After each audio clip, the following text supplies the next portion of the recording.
What should the everyday investor do today if they want to deploy their money? If they want the highest chance of success? Okay. Include stock market, Bitcoin, just if anything out there. Someone has money. I'm not a stock guy. I feel like I think you're betting on some other man's decisions. Do you own any stocks? Zero. Zero money in stocks. Why would I? What about gold? I have no gold. Bitcoin? I have 15 Bitcoin.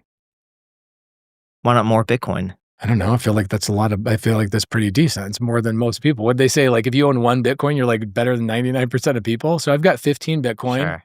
But where did I buy my Bitcoin? That's the better question. Did I go and put money into Bitcoin like a knucklehead? Did you creatively finance the Bitcoin? No, I have not figured that out. I'll pay you twice the value for the Bitcoin. But financed at 0%. So dollar cost averaging, which is something Graham talks about all the time. Yeah. Where does that money come from?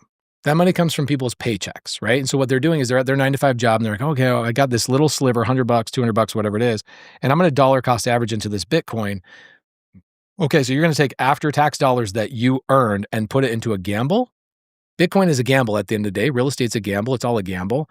Okay, what I'd rather do is I'd rather go get a property, co-living, RV park, whatever it may be. I'd rather go get a property with no money, let the cash flow then buy the Bitcoin. And that is why I only own 15 Bitcoin, because I take a percentage of my free cash flow and I buy Bitcoin with it. I do not take active income and buy Bitcoin with it. That's crazy.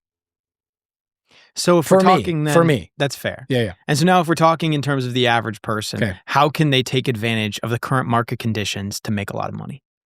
Couple of things. If you don't own a house, I would go to creativelisting.com and go buy a sub-2 house and stop renting because I don't agree. But isn't that going to be too competitive? Like, aren't there probably going to be tons of listings on there that everyone's bidding up? And how are you going to actually get a good deal? Interesting. Jack, that is such a great question. These houses are locked in at price. Hey, pay me this. The house is yours. That's it. This is not like a regular retail listing thing. These are wholesalers that found a sub-2 deal. They just go, pay me a $5,000 or $10,000 fee. The house is yours. There's no bidding up type of thing. People are naming a price and they're buying the deal. That's it. But good question. So if you don't own your house, I think you should own a house. You and I disagree on this. I think you should own a house because I think if you are relying on somebody going, hey, go rent the house. By the way, Jack, I'll get to your question. Hey, go buy the house, don't buy the house, rent, and then take that difference and go and invest it. People won't do it. They're just not going to do it. If they were, they would have already been investing already. Maybe they are. Maybe doubtful. Right? Look at the statistics of how little people are actually investing. First and foremost, what is it? 60% of Americans can't even survive paycheck to paycheck. That's the significant problem. The problem is the lack of income that I would even have to invest in. They can't even afford to rent, first and foremost. But let's say that I'm not that 60%. Let's say I'm Jack, right? The average guy. He has some income. He has a decent job. He knows what he's doing. He's a little bit savvy, especially he watches Iced Coffee Hour. I think lending is a really great place. You've got excess cash. I would go and lend money on other people's deals. The problem is you now have to learn a skill, right? The skill is I have to learn how to underwrite or I have to learn how to trust somebody. Not a Graham Stephan strong point. You're definitely not going to be trusting people. So I think lending is really good. It's powerful because I don't have to go find the deal, develop the deal, deal with contractors, but I can make money on that project, if that makes sense. I like that. The other thing I would do is why not jump into... Well, this is a good one. Do you guys know what fractional.com is? Mm-mm.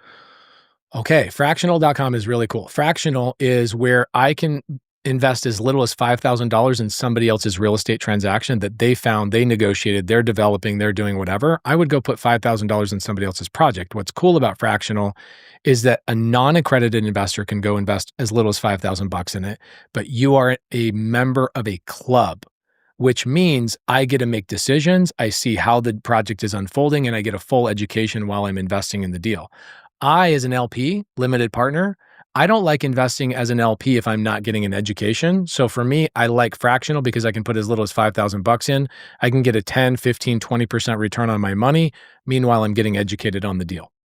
Seems like with this whole club structure, this guy's wouldn't great. this be a great way to get around rent control? Like technically, if a property is rent controlled, you say, hey, you pay, you're be the only member of this club. Yeah, so we're talking about and now we're going to pad split. So yeah, I agree with you. Keep going. Pad split is the club that gets around residential rentals. Yeah. So theoretically, if I have a unit that's rent controlled, I set up a club, and then I say the club is $1,500 a month. And there's no cap to how much I could increase the membership of that club after a year. Yeah. The perk of that club you get to live in this house. Mm-hmm. Great. Love it. I'd do that all day long. And there's no rent control if you were to raise the club membership, right? You know, I wonder then right? if you also don't have a lease agreement, if you could kick them out, you know, without getting a squatter situation. You get 30 days notice on the club membership expires. So what I would do, for those of you guys that are listening, it's always something. See, the lawyers would argue intent. They would say you had the intention of getting around a lease agreement, and therefore that is null and void. So PadSplit's already done this. They've been in court. They've won multiple times. Guys, I would look this up, padsplit.com. I don't get paid to promote it at all, but everybody in my community is using PadSplit nationwide, even in like Puerto Rico and Canada and stuff. They've gotten around it. They have not been beat up at all. I mean, they've been through court and they've won every case. But you're right. They do get around rent control. And when I said this earlier, I said, people in your audience are not going to like this answer. Let's say that I live in a neighborhood right now. Here's the biggest problem in real estate right now. If I'm a real estate agent, I'm getting my butt kicked. Really, really bad. And if I am looking at let's look residential real estate right now. We know the commercial problem. The commercial problem is people's loans are going default. 99% of people will never have the opportunity to invest in that. Sorry, guys. People go, how do I invest it? You don't. You either go to Grant Cardone, give him some of your money because he has access to those deals, or you don't invest because you'll never see those deals. Or Ken McElroy and Robert Kiyosaki, they're raising money too. But the residential world, what is going on? What's going on is days on market are climbing like crazy. What does that mean? Real estate agents are under pressure. They can't sell these houses. Why can't they sell houses? Well, because interest rates are high. And you could make an argument that houses are high too. I get it. Interest rates are high, so people are not buying. They're also unsure of what's going on with tariffs. They're unsure of what's going on. People are afraid. They're afraid of their own shadow. So they're like, I'm not going to buy. So sellers are having a hard time selling, which results in what? Here's what it results in. 15,000 expired listings a day. What's an expired listing, Jack? It's when you relist it, right? Or you take it down? Nah, it means when the seller fires the real estate agent after 6 months of not being able to sell the house. Now, isn't that number, though, the same as what it was in 2018 and 19? Expired listings? No, they're way up. Way, way up. It's 300,000 expired listings a month are happening right now in the United States. So what does that do for somebody like me? I'm not calling real estate agents and saying, hey, I want to work a deal. I call the seller who just fired the agent. That's an opportunity for me, right? There's places for me to operate in this world where I call the seller and I go, hey, seller, you've been listed on the market. My name is Pace. I'm a buyer. I'm not an agent. I'd like to make an offer on your house today, but I'd like to ask if you'd let me take over your payments. We get a yes out of 20% of those calls. Okay. Now, whether that's a good deal or not is a different conversation, but 20% of those calls, we're getting a yes. That's pretty freaking powerful, right? The market is available right now for people to make a ton of money if you're taking that house and not doing a regular rental with it. Regular rentals are hard to cash flow right now, almost impossible. You're also not going to have a good time doing Airbnb. Nobody's traveling. You're also going to have a hard time doing midterm rental. Do you know what that is? Okay, so like traveling nurses, pilots, stuff like that, insurance things. Midterm rental's kind of saturated. The one thing that's growing is Sacramento just came out with this. This might be a good video for you to put on your YouTube channel. There are now municipalities like Denver and Sacramento that are putting grant programs together for investors to do more co-living, which is the get around the rent control situation. They're putting money and they're changing legislation to make that a thing. So what's going to ultimately happen is these houses in these neighborhoods that people are not selling their houses, you know what's happening?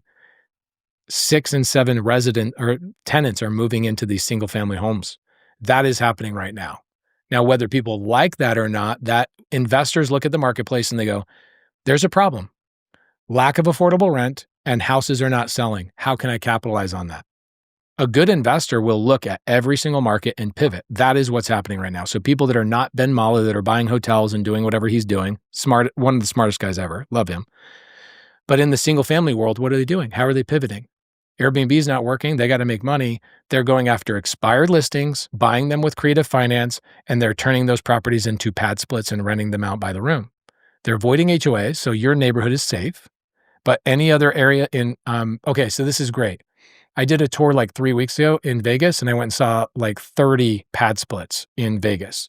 They have a dedicated rep from pad split just in Vegas because there's so many co-livings going on in Vegas.